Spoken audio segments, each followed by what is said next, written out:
আসসালামু আলাইকুম, আমন্ত্রণ জানাচ্ছি ফফ টিভি নিউজ আপডেটে। সঙ্গে আছি আমি ইমতিয়াজ আহমেদ। শুরুতেই সংবাদ শিরোনাম। ঢাবি শিবিরকে চাঞ্চল্যকর পরামর্শ দিলেন সাংবাদিক ইলিয়াস হোসেন। ডাকসু নির্বাচন স্থগিত চেয়ে হাইকোর্টের ছাত্রলীগ নেতা জুলিয়াস সিজারের রিট।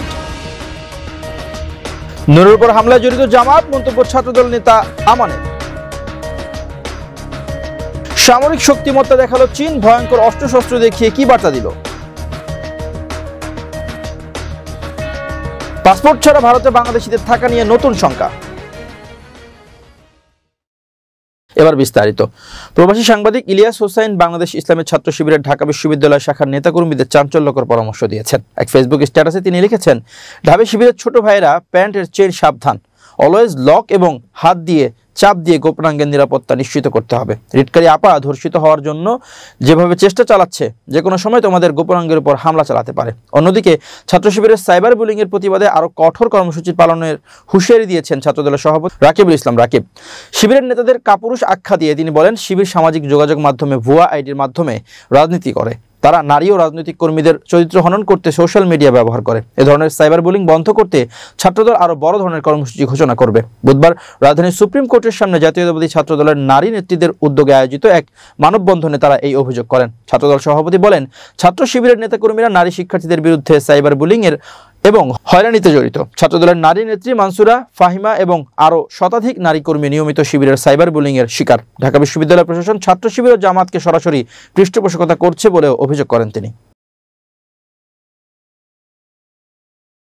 ঢাকা বিশ্ববিদ্যালয় কেন্দ্রীয় ছাত্র সংসদ ডাকসু নির্বাচনে ভিপি পদে প্রার্থিতা ও ব্যালট নম্বর পুনর্বহালের নির্দেশনা চেয়ে হাইকোর্টে রিট করেছেন সাবেক ছাত্রলীগ নেতা Julius Caesar Talukdar. Julius Caesar Salimullah Muslim hall ছাত্রলীগের সাবেক যুগ্ম সাধারণ সম্পাদক। চূড়ান্ত প্রার্থী তালিকায় নাম ও ব্যালট নম্বর পুনর্বহাল না করা পর্যন্ত ডাকসু নির্বাচন স্থগিতের নির্দেশনা চাওয়া হয়েছে তার রিটে। ডাকসু নির্বাচনের পাশাপাশি ডাকসু হল সংসদ নির্বাচন স্থগিত নির্দেশনাও চাওয়া হয়েছে।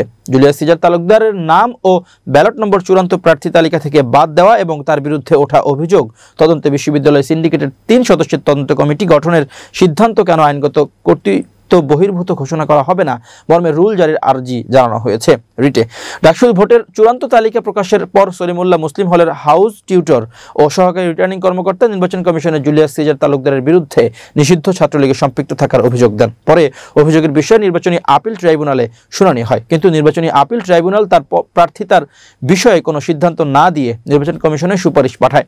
সেই সুপারিশের ভিত্তিতে নির্বাচন কমিশন জুলিয়াস সিজারের প্রার্থিতা ও ব্যালট নম্বর বাদ দেয়। অভিযোগের বিষয়ে জুলিয়াস সিজার তালুকদারকে আত্মপক্ষ সমর্থনের সুযোগ না দেওয়ার কথা উল্লেখ করে গত 27 আগস্ট চিফ রিটার্নিং কর্মকর্তাকে আইনি নোটিশ দেওয়া হয়। এতে কাজ না হওয়ায় প্রার্থিতা ফিরে পাওয়ার নির্দেশনা চেয়ে হাইকোর্টে রিট করেন জুলিয়াস সিজার তালুকদার।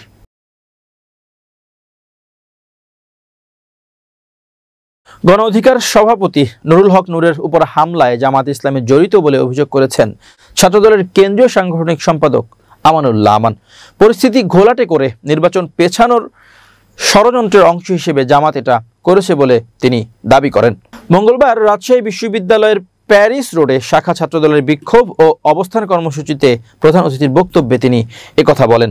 ডাকসু নির্বাচনে শিবিরের জিএসের প্রার্থীদের বিরুদ্ধে রিটকারী নারী শিক্ষার্থীকে সংঘবদ্ধ ধর্ষণের হুমকি, রাবি ছাত্রদল নেতৃত্বের হেনস্থা ও সারা দেশের নারী শিক্ষার্থীদের সাইবার বুলিং এর প্রতিবাদে এই বিক্ষোভ সমাবেশ হয়। আমানুল্লাহ আমান বলেন, ছাত্র শিবিরের মুরব্বী সংগঠন জামাত ইসলামী তারা এই মুহূর্তে বাংলাদেশে কোনো নির্বাচন চায় না। নির্বাচন যাতে বিলম্বিত হয় সেজন্য সারা দেশে ইন্টেনশনালি মবক্রেসি তৈরি করে বোঝাতে চাচ্ছে বাংলাদেশে নির্বাচনের কোনো পরিবেশ নেই। নুরুল হক নূরের যে ঘটনা ঘটছে, সাম্প্রতিক সময়ে যতগুলো ঘটনা আপনারা দেখবেন যে দুপক্ষেই জামাতের লোক আছে, অর্থাৎ ভেতরে ঢুকে একটি স্যাবোটাজ তৈরি করে পরিস্থিতি ঘোলাটে করা এবং বাংলাদেশের মানুষকে জানান দেওয়া যে এই মুহূর্তে কোনো নির্বাচন হতে পারে না। প্রতিটি ঘটনার পরে তাদের কোনো না কোনো দায়িত্বশীল বক্তব্য দিয়ে থাকে। দেশে যদি এই পরিস্থিতি চলে, নির্বাচনের কি অবস্থা আছে? সুতরাং নির্বাচন পেছানো যে ষড়যন্ত্র, এই খেলা মানুষ বুঝে গেছে। ছাত্রদলের এই নেতা আরো বলেন, শিবির সবসময় বলে তারা চেইন অফ কমান্ডের বাইরে যায় না, তাহলে তাদের নেতাকর্মীরা যে নারী কর্মীকে হেনস্থা করছে সেটা কি তাদের চেইন অফ কমান্ডের ভেতরে পড়ে? যদি তাই হয় তবে সেটাই তাদের আদর্শিক অবস্থান। রাজশাহী বিশ্ববিদ্যালয়ের প্রশাসন, জামাতিকরণ করা প্রশাসন, তারা প্রত্যেকেই একটি সংগঠনকে জেতানোর জন্য যত রকমের অপচেষ্টা করা দরকার তা করছে। রাজশাহী বিশ্ববিদ্যালয়ে আর কোনো ধরনের রক কাটার ইতিহাস আমাদের শরীরের এক বিন্দু রক্ত থাকতে ফিরতে দেব না। কখনো কখনো প্রেম যেন বলিউডের ছবির দৃশ্য, ড্রামা, আবেগ আর অতিরঞ্জনের ভরা। এমনই এক ঘটনা এবার আলোচনায় এসেছে, যেখানে প্রেমিকার ফোন ব্যস্ত থাকায় ক্ষোভে এক যুবক গোটা গ্রামের বিদ্যুৎ সংযোগ কেটে দেন। এক প্রতিবেদনে খবর দিয়েছে ভারতীয় সংবাদ মাধ্যম নিউজ 18। হঠাৎ অদ্ভুত সিদ্ধান্ত সামাজিক যোগাযোগ মাধ্যমে ছড়িয়ে পড়া এক ভিডিওতে দেখা যায় এক যুবক হাতে বিশাল প্লায়ার্স নিয়ে বৈদ্যুতিক খুঁটিতে উঠে তার কেটে দিচ্ছেন। এতে পুরো এলাকায় বিদ্যুৎ সরবরাহ বন্ধ হয়ে যায়। খবরে বলা হয়েছে, প্রেমিকার ফোন ব্যস্ত থাকায় স্বাভাবিকভাবে বিষয়টি মেনে নেওয়ার বদলে তিনি হতাশ হয়ে এমন পদক্ষেপ নেন। সোশ্যাল মিডিয়ায় হাসির ঝড়। ভিডিওটির সত্যতা নিশ্চিত না হলেও তা সামাজিক যোগাযোগ মাধ্যমে ব্যাপক আলোচনার জন্ম দিয়েছে। নেটিজেনরা একের পর এক রসিক মন্তব্য করেছেন। একজন লিখেছেন, প্রেমে অনেক আশিক দেখেছি, কিন্তু প্রেমে পাগল হয়ে যাওয়া এমনটা প্রথমবার দেখলাম। আরেকজন মজা করে বলেন, সাধারণত প্রেমিক নিজের শিরা কাটে, আর এ কেটে দিল গোটা গ্রামের শিরা। অন্য এক মন্তব্যে বলা হয়, একটা ভুল হলেই বানাতো মানব টান্ডুরি। কেউ লিখেছেন, ওর উচিত বলিউড মুভি দেখা বন্ধ করা। আরেকজন মন্তব্য করেন, শুধু এই মেয়ের জন্য এখন পুরো গ্রাম অন্ধকারে।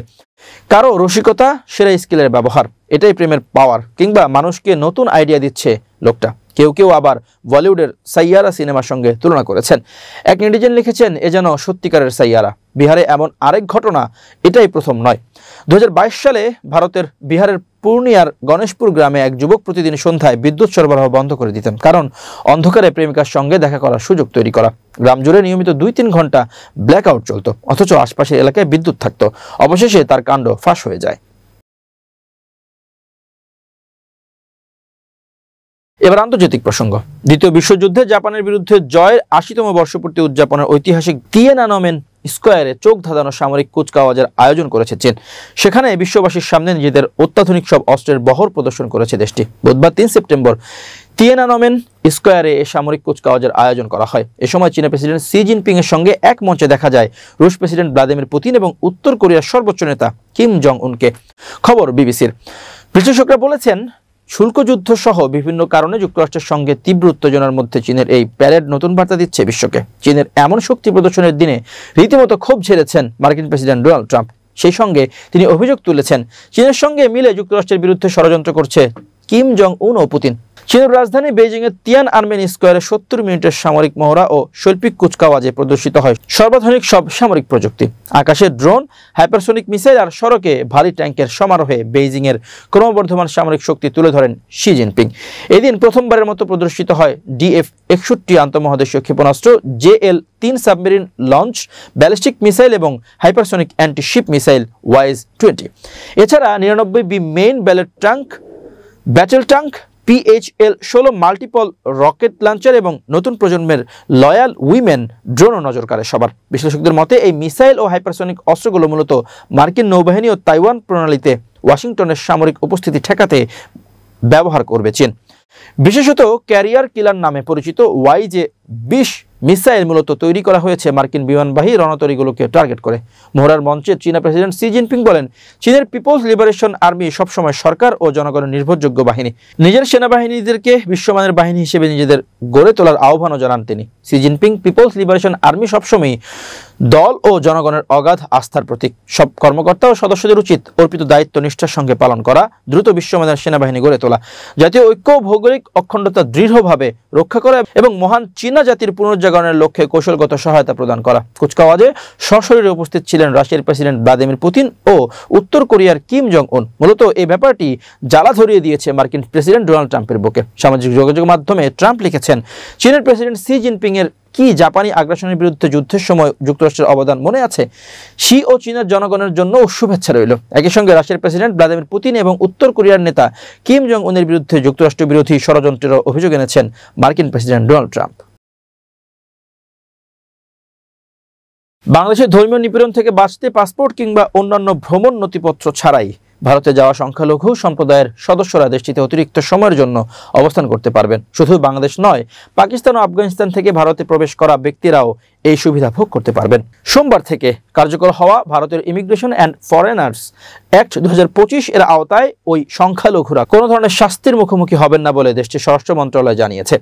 স্বরাষ্ট্র মন্ত্রণালয়ের আদেশে বলা হয়েছে, আফগানিস্তান, বাংলাদেশ ও পাকিস্তানের সংখ্যালঘু সম্প্রদায়ভুক্ত কোনো ব্যক্তি, হিন্দু, শিখ, বৌদ্ধ, জৈন, পার্সি ও খ্রিস্টান যারা ধর্মীয় নিপীড়ন বা নিপীড়নের আশঙ্কায় ভারতে আশ্রয় নিয়েছেন এবং 31 ডিসেম্বর 2024 এর আগে প্রবেশ করেছেন, তারা বৈধ ভ্রমণ নথি ছাড়া ছাড়াই ভারতে থাকতে পারবেন। বৈধ পাসপোর্ট বা নথি নিয়ে যারা এসেছিলেন কিন্তু যার মেয়াদ শেষ হয়ে গেছে তারাও এই নিয়মের বাইরে থাকবেন। এই আদেশটি অকার্যকর হয়েছে সদ্য পাস হওয়া 2025 সালের ইমিগ্রেশন ও ফরেনার্স অ্যাক্টের অধীনে। আইনটি সোমবার থেকে কার্যকর হয়। এতে 2014 সালের পর ভারতে প্রবেশ করা অনেক মানুষ স্বস্তি পাবেন, যাদের এতদিন বৈধ পরিচয় নিয়ে অনিশ্চয়তা ছিল। এর আগে নাগরিকত্ব আইন বা সিএএ অনুযায়ী বাংলাদেশ, পাকিস্তান ও আফগানিস্তান থেকে ধর্মীয় নিপীড়নের শিকার হয়ে আসা সংখ্যালঘুরা যারা 2014 সালে 31 ডিসেম্বর বা তার আগে ভারতে প্রবেশ করেছেন তারা ভারতীয় নাগরিকত্ব পাওয়ার যোগ্য হয়েছিলেন। এবার বিজ্ঞান ও প্রযুক্তির খবর। সম্প্রতি বেড়েছে তেমনই এক প্রতারণা, স্পুফিং, যেখানে অন্যের পরিচয় ব্যবহার করে হাতিয়ে নেওয়ার চেষ্টা করা হয় গুরুত্বপূর্ণ তথ্য। ফেসবুকের পাসওয়ার্ড ভুলে গেছেন তো পড়লেন বিপদে। পাসওয়ার্ড ভুলে যাওয়ার অপশনে ক্লিক করতেই ফেসবুক জানালো আপনাকে একটি ইমেল করা হয়েছে, কিন্তু ইমেল খুলতেই দেখলেন দুটি বার্তা এসেছে। 7-5 না ভেবে শেষ মেলটাতেই ঢুকলেন, কিন্তু কিছুক্ষণ পর বুঝতে পারলেন আইডিটি আর আপনার হাতে নেই। কিন্তু আপনার ভুলটা কোথায় ছিল? ভুল হয়েছিল সেই মেইলটা দেখাতে। যে মেইলে আপনি ঢুকেছিলেন সেটা ফেসবুক থেকে পাঠানো মনে হলেও আদতে তা ছিল না, ছিল ফেসবুক নামক একটি প্রতিষ্ঠানের। দেখতে হুবহু ফেসবুক মনে হওয়ায় সেই ফাঁদে পা দিয়েছেন আপনার মতো অনেকেই। একই রকম দেখতে এই মেইলকে ধরা হয় স্পুফিং এর টোপ হিসেবে। যখন কেউ অন্য কারো পরিচয় ধারণ করে সাইবার আক্রমণ চালায় তখন সেটাকে বলে স্পুফিং। উপরের উদাহরণের মতো করে জাল ইমেইলে কাজ করে দেখে মনে হতে পারে খুবই গুরুত্বপূর্ণ কোনো তথ্য কিংবা বার্তা এসেছে, কিন্তু সেখান থেকে লগ ইন করতে গেলে বা সমস্যার সমাধান করতে গেলে আপনাকে নিয়ে যাবে একই রকম দেখতে এক ওয়েবসাইটে, যেখানে আপনি আপনার লগ ইন তথ্য দিলে তা সরাসরি প্রতারকদের হাতে চলে যাবে।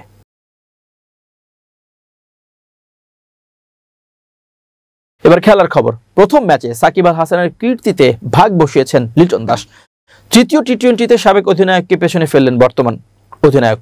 বাংলাদেশের হয়ে এখন পর্যন্ত সংক্ষিপ্ত সংস্করণের সর্বোচ্চ 50-র মালিক তিনি। সিলেটে ক্যারিয়ারের 14তম 50 করেছেন লিটন।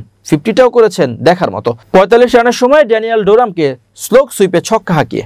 তাতে 13 50 করা সাকিব পেছনে পড়ে যায়। সাকিবের 129 ম্যাচের বিপরীতে এখন পর্যন্ত 110 ম্যাচ খেলেছেন উইকেটরক্ষক ব্যাটার।